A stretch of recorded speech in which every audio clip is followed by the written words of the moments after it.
Aš visada sakau viską labai tiesiai. Aš labai tiesiai ir labai protingai. Gražulio strategija visada yra aplaižyti užpakalį, suprantat? Ir Paksui atrodo, kad kai Gražulis jam aplaižo užpakalį, tai tada jam pasidaro kažkaip malonu, gerai ir taip. O Stanislavas nelaižo užpakalį. Stanislavas viską vadina savo vardais. Jeigu aš matau, kad žmogus yra dalbajobas, durnas, debilas, aš jį vadinu durnu, dalbajobu ir debilu. Jeigu žmogus yra protingas, tai aš vadinu jį protingu žmogum. Ta prasme, pas mane nebūna tokių veidmanyšių ir užpakalio laižymo kaip pas Gražulį. Tai vat, ir aš sakiau Paksui, va dabar, žiūrėk, Paksiukai. Sakau, Paksiukai, dabar vat aš išeisiu iš tavo bylos, po to, kai aš ją laimėjau. Ir tu pamatysi, jeigu manęs toliau nebus, Lietuvos konstitucinis teismas ir Seimas neįvykdys šitos bylos. Ir toks ir buvo Gražulio tikslas. Tai aš išeinu iš šitos bylos ir viskas. Ir Seimas atsisako vykdyti. Ir tada Paksiukas nežino, ką daryti. O aš žinau, ką daryti. Bet aš jau nepadarysiu. Nu ir viskas. Ir pabaiga. Ir amen yra Paksui. Suprantat, Paksas yra durnas, bet jis būtų geras prezidentas, dėl to, kad jis tikrai neimtų kyšius, va taip kaip ėmė Landsbergis, ten šitas Adamkus, Grybauskaitė. Tame yra skirtumas. Ir pas jį priešingai nei pas juos vis dėlto buvo tokia idėja, galbūt mažeikių naftos nereikia už 1 litą parduoti. Suprantat, to jis išsiskiria.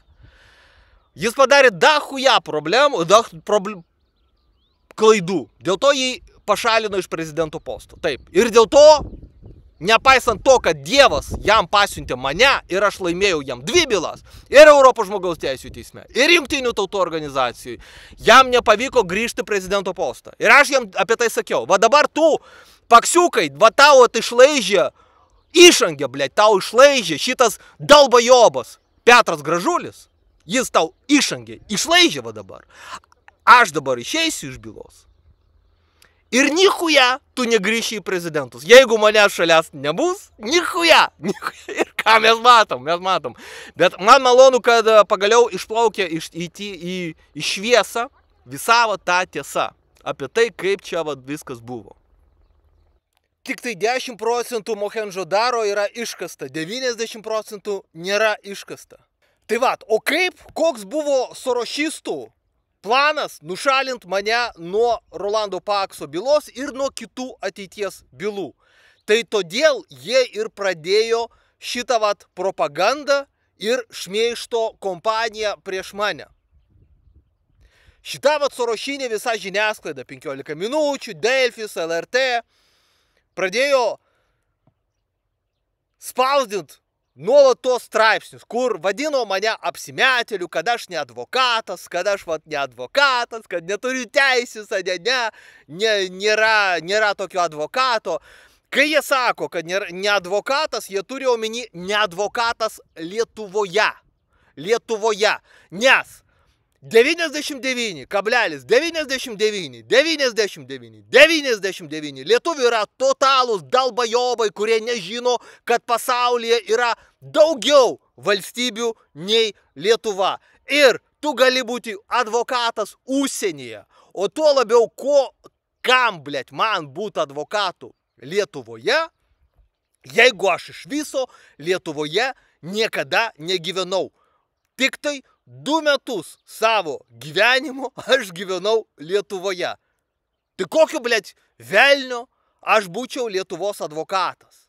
Aš esu advokatas, kur aš noriu.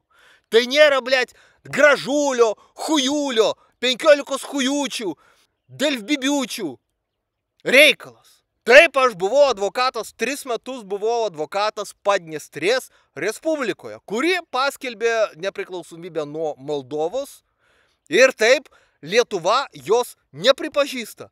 Koks man skirtumas? Koks man skirtumas? Ką pripažįsta Lietuva? Aš nuvažiavau į Padniestrės Respubliką autobusu, nes aš tada gyvenau Kišiniove su savo mergina. ir paėmiau autobusą ir viskas ir prisiregistravau tenai Padniestrės Respublikoje. Ir viskas. O po to prisiregistravau advokatų Andoroje, o po to iš Andoros išsiregistravau ir už 2,5 mėnesių prisiregistravau Rusijoje. Dėl to, kad Rusijoje advokatų būt pigiau ir geriau, tu turi politinę apsaugą. Tai šitas vat melas, kad aš esu ne advokatas, jį užsakė Sorošo pinigai, USAID pinigai, šitoj vat dalbajobiškoj žiniasklaidoj. Ir tas vat mane erzina iki šiol, nors aš jau išėjau į pensiją dėl to, kad aš esu per daug turtingas, kad dirbčiau. Aš geriau keliausiu po Mohendžodaro miestą, va čia, va tai Pakistane, po to dar toliau, nes man patinka. Ir va svarbiausias klausimas, kas pirmas pradėjau šitą vat šūdą, kad varyt apie mane, kad aš ne advokatas. Kas pirmas pradėjo vat varyt šitą propagandą? Pirmasis, blė. Pirmasis, tai buvo Vėgėlė. Ignas Vėgėlė ateina, vat panelė Ignas Vėgėlė į 15 minučių ir sako, Stanislavas Tomas ne advokatas. Ir kada tai prasidėjo? Sekančią dieną po to, kai aš laimėjau Pakso bylą, Jungtinių tautų organizacijų. Jungtinių tautų organizacija priima sprendimą, kad Stanislavas laimėjo Rolando Pakso bylą. Ir sekančią dieną šitą šlikštynę, panelė Ignas Vėgėlė, ateina ir pradeda šitą varyt per Lietuvos žiniasklaidą propagandą, kad aš ne advokatas. Bet jinai nesako, Vėgėlė, nesako, kad aš ne advokatas Lietuvoje. Ji nesako, kad aš advokatas kažkur kitur. Moldovoje, Padniestrėje, Andoroje, Rusijoje, kažkur kitur. Ukrainoje aš buvau advokatas 3 metus. Jinai šito nesako. Jinai varo, kad aš ne advokatas, bet nesako, kad ne advokatas Lietuvoje. Ir Lietuvos teismai po to priima sprendimą, kad tai yra tiesa, kadangi Lietuvoje iš tikrųjų aš advokatas nebuvau. Bet, blėt, aš ir nenoriu. Mano svajonė buvo nuo pat vaikystės negyvent Lietuvoje. Aš įsisavinu, aš prisimenu tą momentą, man buvo 6 metai. 6 metai aš buvau Vilniuje ir aš tada nutariau, kad šitoj šalyje aš nenoriu gyventi. Man buvo 6 metai, suprantat?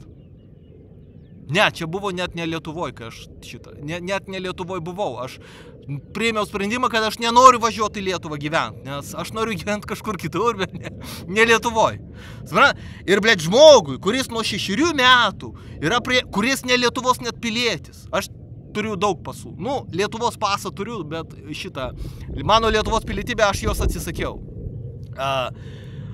Man, blėt, varo, kad tu ne advokatas, kadangi tu ne advokatas Lietuvoje. Ir šitą sugalvojo Ignas Vėgėlė. O Ignas Vėgėlė kas yra? Ignas Vėgėlė gaudavo pinigus iš Sorošo. Apie tai, blėt, va šito jis nenuslėps. Šitas yra paskelbta pas jį per jo rinkiminę kampaniją, kad jis ten gavo Sorošo pinigus studijoms Amerikoje ir Jungtinėje karalystėje.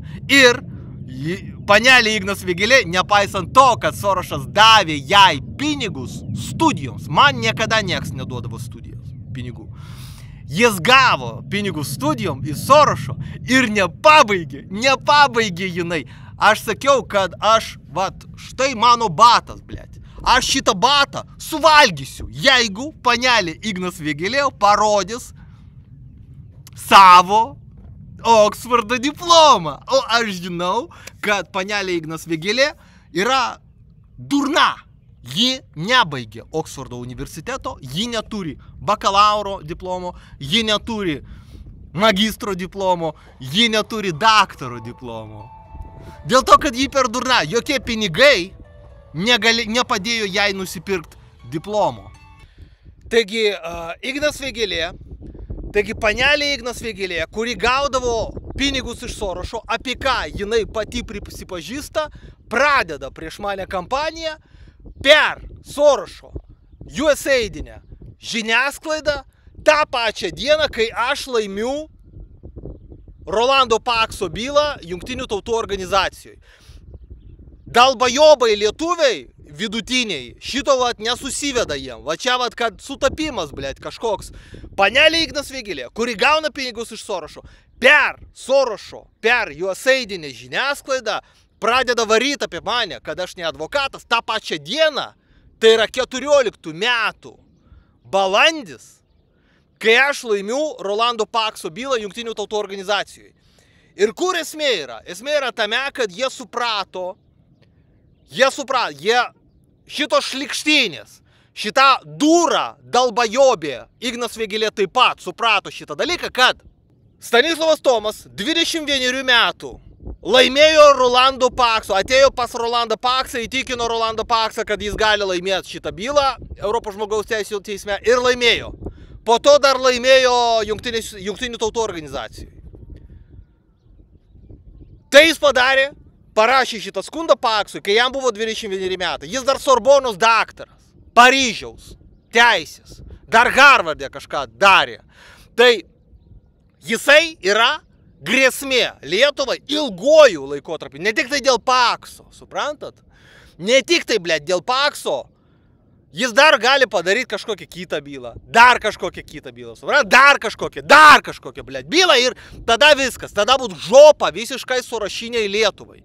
Visa sorošinė Lietuvos, Lietuva, blėt, bus žopa šitam juridiniam asmeniui, bus, suprantat, čia kažkas paėmė kyšį, kad Paksą nušalint.